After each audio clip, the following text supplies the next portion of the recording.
pessoal, este é mais um Domingão do Carlão. Eu quero agradecer imensamente você que acordou cedo para acompanhar aí o nosso programa, que felizmente cada domingo fica mais prateleira de cima, como eu sempre falo aqui do agronegócio. Nosso programa é na prateleira de cima do agronegócio. E hoje eu tenho uma honra enorme, uma imensa gratidão pelo meu convidado, ex-ministro Aldo Rebelo, ter aceito o convite para vir aqui debater algumas ideias, contar um pouco da sua história aqui conosco.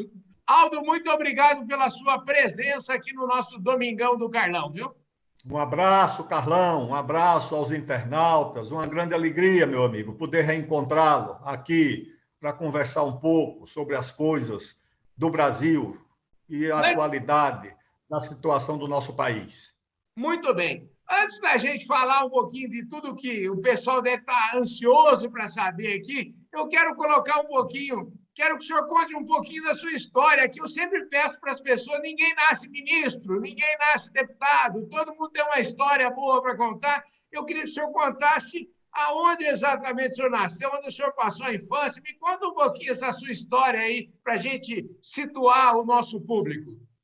Carlão, eu nasci no interior de Alagoas, na zona rural de Alagoas. Minha família de meu pai e da minha mãe, são famílias antigas que chegaram lá há mais de 200 anos e se estabeleceram no município. Meu pai trabalhava no campo, minha mãe também era do campo. Meu pai faleceu muito cedo, eu fui alfabetizado na roça, numa escola rural. Depois fui estudar numa escola técnica agrícola rural. Depois fui estudar na Universidade Federal de Alagoas.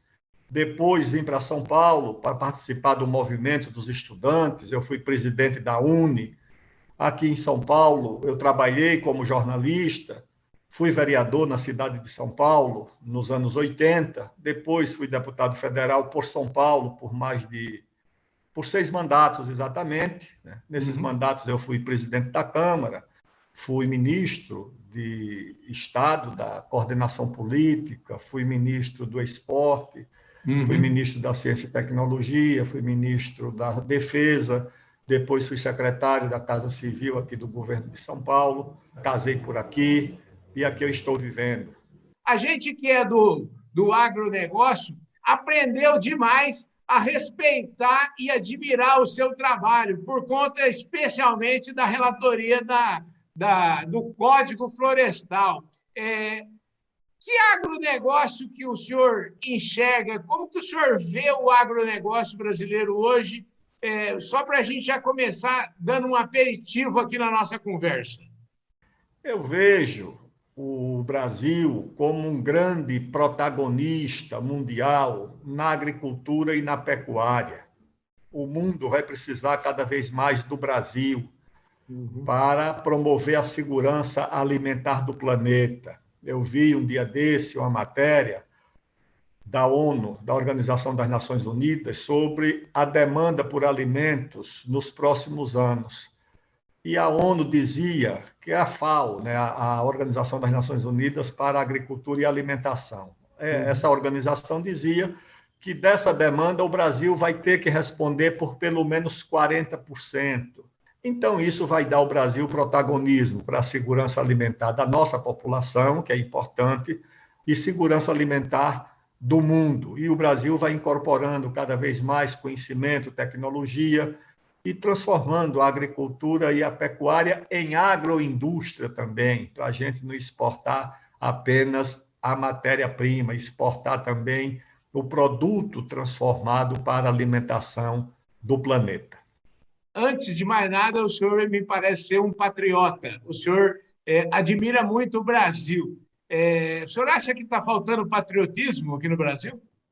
Carlão, está faltando e faltando muito. O patriotismo é uma energia criativa muito grande, é uma energia mobilizadora.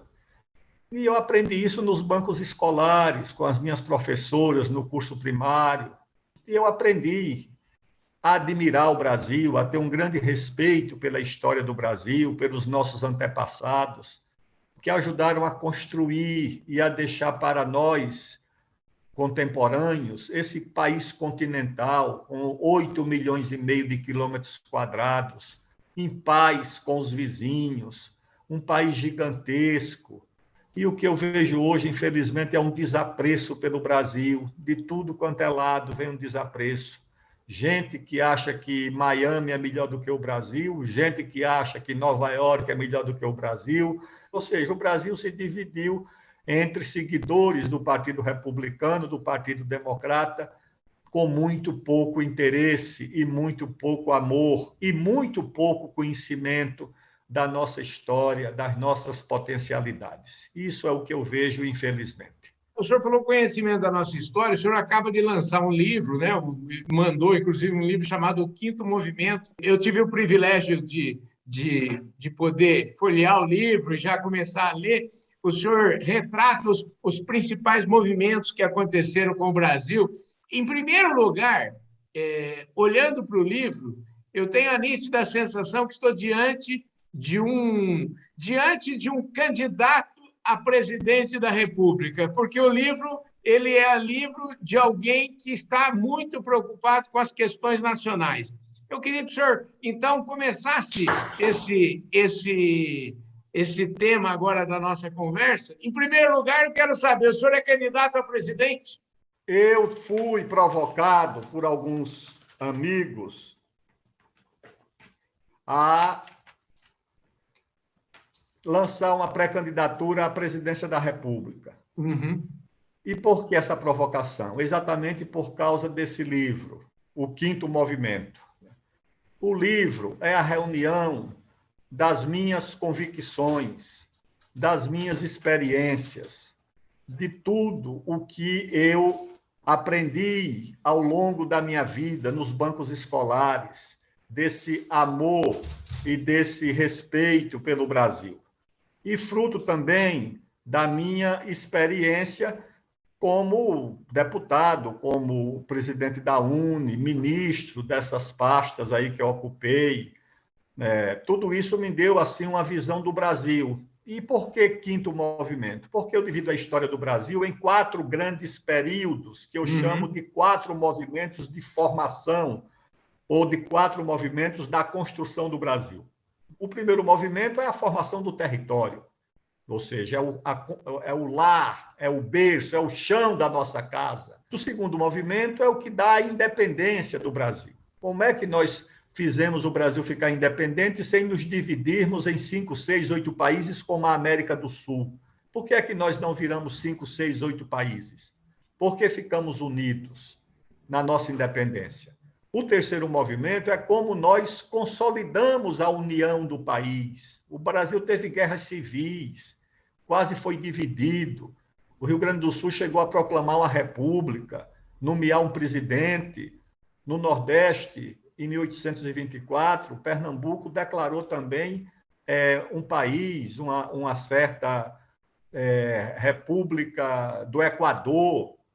Então, isso tudo ameaçou a unidade do país, e nós mantivemos a unidade. O quarto movimento é a República, o Deodoro, o Floriano, o Getúlio, o Juscelino, os governos militares, até os dias atuais, quando o Brasil, durante esse período, ele foi industrializado, ele alcançou uma grande produção agrícola, ele modernizou-se. E aí nós mergulhamos numa espécie de desorientação, que hoje nós estamos assim. Nós vivemos de uma agenda identitária, do comportamento, ou da guerra cultural, e a preocupação com o país ficou à margem. Aí eu proponho, então, o quinto movimento. O que é o quinto movimento? O quinto movimento, esse é o livro aqui, acho que eu te enviei esse livro. Né? Sim, eu recebi. O quinto movimento é a retomada desse processo de construção do Brasil, do desenvolvimento do país, do combate às desigualdades, da valorização da democracia. E aí os amigos, meus amigos, trabalhadores, sindicalistas, militares da reserva, agricultores, produtores rurais, disseram, olha, nós não nos identificamos nem com a agenda do PT, nem com a agenda do governo. Então, vamos lançar uma pré-candidatura para discutir a retomada da construção do Brasil, que é o que está no livro, que é o Quinto Movimento, onde eu trato da economia, da ciência e tecnologia, da agricultura, da Amazônia, das Forças Armadas, da questão indígena, da questão das mulheres, da democracia. Tudo isso está presente nos 21 capítulos desse livro, O Quinto Movimento. Ministro, eu queria. O senhor chama esse quinto movimento, o senhor até dá um subtítulo, né, para o livro, chamado de Propostas para uma Construção Inacabada. Né? E a gente falar em construção inacabada, a gente nem precisa ir até 1500, né? Basta lembrar, por exemplo, a questão, já que eu queria comentar com o senhor aqui, do Código Florestal, que, como diz o ex-ministro Roberto Rodrigues, ele fala que foi um código florestal, a prova maior de que o código é bom é que ele desagradou a ambientalistas e a ruralistas, e essa é a prova maior de que ele é um código equilibrado, um código bom. Mas a gente não consegue implementá-lo. Que dificuldades que a gente enfrenta exatamente neste quesito, Aldo? Carlão, o problema é que, para aprovar esse código, nós tivemos que combinar a proteção do meio ambiente com a segurança jurídica dos agricultores. Uhum. Na época em que o código foi elaborado, o presidente da República precisava, por decreto, suspender a entrada em vigor de uma lei que vinha de uma medida provisória que colocava na ilegalidade 90% dos agricultores. Praticamente estava tudo na ilegalidade, as agriculturas de topo de morro, de várzea, tudo isso estava na ilegalidade, no Pantanal Mato-Grossense. Então, precisou fazer o código. No código, de fato, né, há uma imposição muito grande aos agricultores. Uhum. Os agricultores têm que renunciar a muita coisa. E os agricultores não entraram na justiça contra o código. Quem entrou? As ONGs e o Ministério Público Federal. O Ministério Público e o Ministério Público dos Estados. Eles querem a proteção da agricultura sem a segurança jurídica dos agricultores. Eles querem a proteção do meio ambiente, aliás, a proteção do meio ambiente sem a segurança jurídica dos agricultores. Então, lamentavelmente, o Ministério Público funciona como o braço jurídico das ONGs. Entra nos tribunais de justiça e no Supremo para anular as conquistas dos agricultores na área da segurança jurídica. Essa é a principal dificuldade.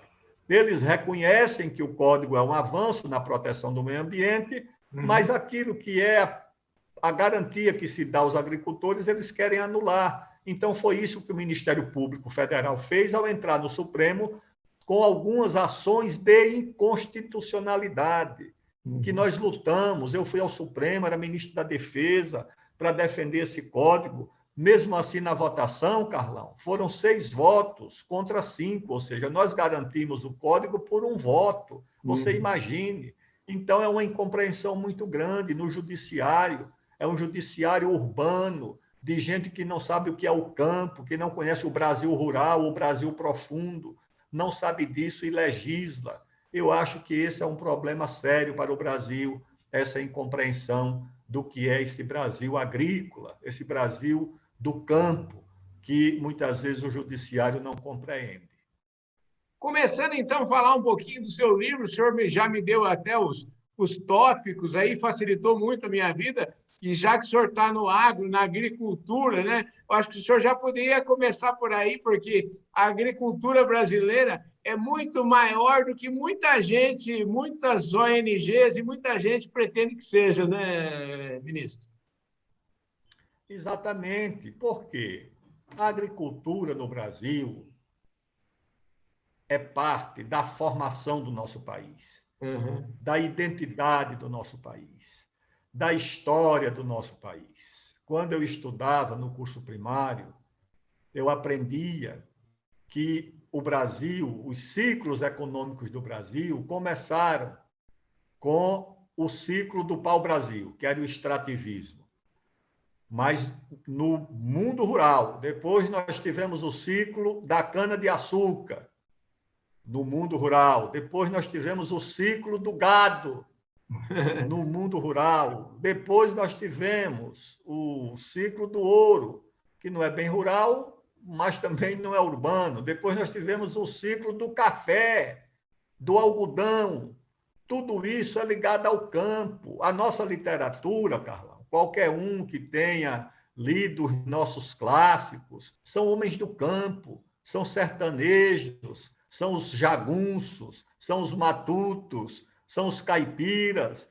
A nossa culinária, de onde é que ela veio? Pode ir em qualquer restaurante aqui de São Paulo, restaurante chique, restaurante de alta classe.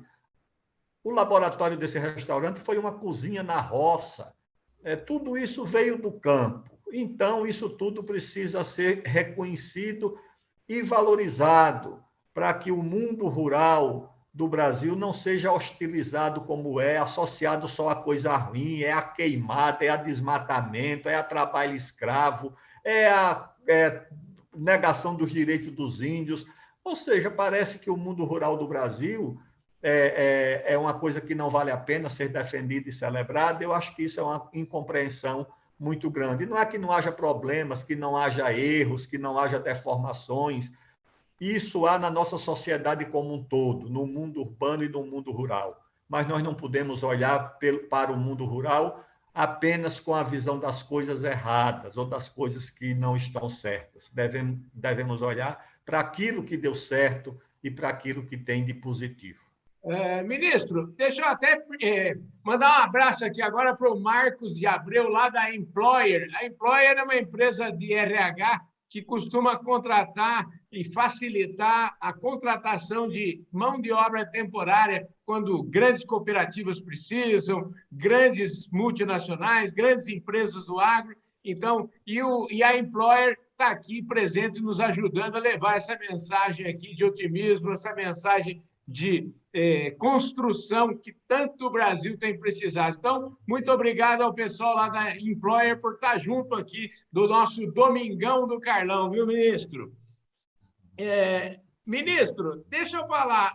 O senhor foi ministro da Defesa e o senhor, eu gostaria que o senhor falasse agora sobre, o senhor fala um pouco isso no seu livro também, sobre o papel das Forças Armadas. Eu sempre, quando a gente está falando aqui do Brasil, eu ando muito pelo Brasil, conheço o Brasil, e sempre tem uma tese de que o Brasil ainda, se Deus quiser, vai ficar muito rico, porque tem muita coisa para ser feita no interior do Brasil, está tudo para fazer, a gente precisa fazer estrada, a gente precisa fazer portos, a gente precisa fazer aeroportos. Se a gente anda pelo Brasil, a gente vê que a gente precisa construir o Brasil. E eu me lembro de países, de outras nações aí que ficaram ricas assim, construindo o Brasil. Então, eu queria que o senhor me falasse se essa minha tese é uma tese romântica apenas ou se ela tem algum fundamento e também qual é o papel que o senhor reserva para as Forças Armadas dentro dessa construção que a gente precisa fazer do Brasil. Se eu pudesse encontrar um nome para a sua tese, eu diria que é um realismo romântico, porque todo homem, todo país precisa de um certo romantismo, precisa sonhar. Agora, sonhar de acordo com a realidade. Por que eu acho que você está certo? Vou lhe dar aqui só um exemplo. Os maiores produtores de diamante do mundo são países africanos e a Rússia. Acho que a África, não sei se a África do Sul, Angola, certamente, a Namíbia e a Rússia são produtores de diamante importantes. O Brasil é um produtor insignificante. Agora, o Brasil tem a maior província de diamante do mundo. Fica em Rondônia, no município de Espigão do Oeste, na terra indígena Reserva Roosevelt. Tem uma matéria da Folha de São Paulo, acho que 2015, de 2 jornalistas que foram até esse município. Citam lá, inclusive, uma mineradora estrangeira, um relatório, que diz a capacidade de produção dessa província de diamante, que está lá desativada, inoperante, dormindo debaixo da terra indígena, 15 bilhões de reais, 3 bilhões de dólares anuais de receita de diamantes que poderiam estar a serviço das populações indígenas, dos caboclos, dos municípios do norte do Brasil, do estado de Rondônia, gerando divisas para o Brasil, porque propriedade da União, é o subsolo, mas tudo isso desaproveitado porque nós não conseguimos regulamentar a mineração em terra indígena. 2 artigos da Constituição que autorizam a mineração em terra indígena, mas não foram regulamentados. A Amazônia precisa de infraestrutura. Nós precisamos de uma 4ª marcha para o oeste. A primeira marcha para o oeste foi a dos bandeirantes, que nos deu esse território. Depois teve a marcha dos seringueiros nordestinos, dos sertanejos, e aí nós tivemos a herança do Acre, que eles nos deram. Depois nós tivemos a marcha para o oeste do presidente Vargas, do Juscelino, que fez Brasília, fez a Belém-Brasília, os militares que fizeram as rodovias perimetrais e os assentamentos rurais da Amazônia. Agora nós precisamos da marcha para o oeste que nos leve ao Pacífico, aos portos do Chile e do Peru, para a gente chegar à Ásia, que é o mercado do futuro, para a nossa agricultura, para a nossa pecuária, para nossas fronteira mineral, com as ferrovias transoceânicas, as hidrovias, as rodovias que nos levem para o Pacífico. É isso que o Brasil precisa fazer. O Brasil está se consumindo numa divisão interna, tá certo? Se mobiliza para uma guerra entre os poderes, uma guerra de facções políticas. Nós precisamos, Carlão, unir o Brasil para desenvolver o Brasil, como os nossos antepassados fizeram, tá certo? E os militares têm um papel importante. Claro, que se não se dedicarem à política, deixa a política para os políticos. Os militares têm outra missão no Brasil, que é defender o Brasil, ajudar a construir o Brasil, na área de ciência, tecnologia, infraestrutura, que eles sabem, na área social, apoiando os sertanejos, como fazem lá no Nordeste, ou os índios e os ribeirinhos na Amazônia. Os militares podem ajudar muito o Brasil. Agora querem que eles se envolvam na política e aí fica uma coisa que, de fato, não é possível, porque não é essa a função dos militares no Brasil. Como é que a gente vai resolver uma questão que eu acho que, resolvida essa questão, ela ajuda muito a economia, que é a nossa eterna desigualdade social. E agora, especialmente depois de uma pandemia como essa, a gente vê os números todos aí piorando, né? A desigualdade parece que cresceu enormemente. Como é que o senhor enxerga ser possível a gente reduzir essa desigualdade social? Primeiro, Carlão, tem que retomar o crescimento. A principal forma de combater a desigualdade é criar emprego para a juventude, é o país voltar a se reindustrializar, a expandir sua fronteira mineral e agrícola. Essa é a principal forma de combate às desigualdades. Segundo, é melhorando a educação pública. Não tem melhor promessa de igualdade do que você oferecer a todos uma educação de boa qualidade. Aí você nivela o talento das crianças, independentemente da sua origem social. O problema da desigualdade não é só o problema social dos desiguais, é um problema de segurança nacional. Quando nós formamos a seleção brasileira de 58... Eu fiquei admirado com essa passagem do seu livro, é o máximo. Pois é. Nós chamamos aqueles astros, eram os grandes jogadores do Brasil, do Santos, do Palmeiras, do Botafogo, de todos eles, Djalma Santos, Pelé, Garrincha, mandamos tratar dos dentes em Amparo. O dentista teve que fazer centenas de procedimentos, porque eles não tinham dentição saudável para defender o Brasil na Copa do Mundo da Suécia. Então, isso é uma coisa que nós podemos evitar. A pobreza extrema gera ressentimento, insatisfação. Como é que você vai unir o país se uma parte grande do país está à margem do processo de desenvolvimento, do progresso, dos serviços públicos, de educação, de saúde, de esperança? Então, é um problema grave a desigualdade e nós precisamos enfrentar. Ministro, vamos dizer, essa dicotomia, essa divisão que a gente está vendo na política brasileira, enfim, vamos dizer assim, existe uma intromissão, parece que cada poder quer mandar no outro poder, enfim, tá difícil, o Brasil tá está vivendo dias custosos. O senhor o senhor enxerga alguma real possibilidade de risco à democracia? Não, eu não vejo risco à democracia. Eu vejo um risco pior do que o risco à democracia, que é um risco para o Brasil. Desperdiçar as suas energias num conflito de poderes. Ninguém aqui, Carlão, vai dar golpe, porque ninguém vai aceitar. Ninguém vai aceitar um golpe. Vai o quê? Uma ditadura? De quem vai ser a ditadura? De uma classe social? De uma corporação social? Vai ser a ditadura de quem? Do judiciário? Vai ser a ditadura dos agricultores? Vai ser a ditadura dos operários? Vai ser a ditadura da toga? Vai ser a ditadura militar? Vai ser a ditadura de quem? Quem é que vai aceitar uma ditadura no Brasil? O Brasil está condenado a viver numa democracia. Tá certo? A mediar as suas desigualdades, os seus desequilíbrios numa democracia. Porque não adianta setores desesperados se iludirem de que aqui vão instalar uma ditadura, ninguém vai aceitar. De ninguém, tá certo? Ninguém vai aceitar a ditadura de ninguém. Ninguém vai aceitar a imposição pela força das ideias de ninguém.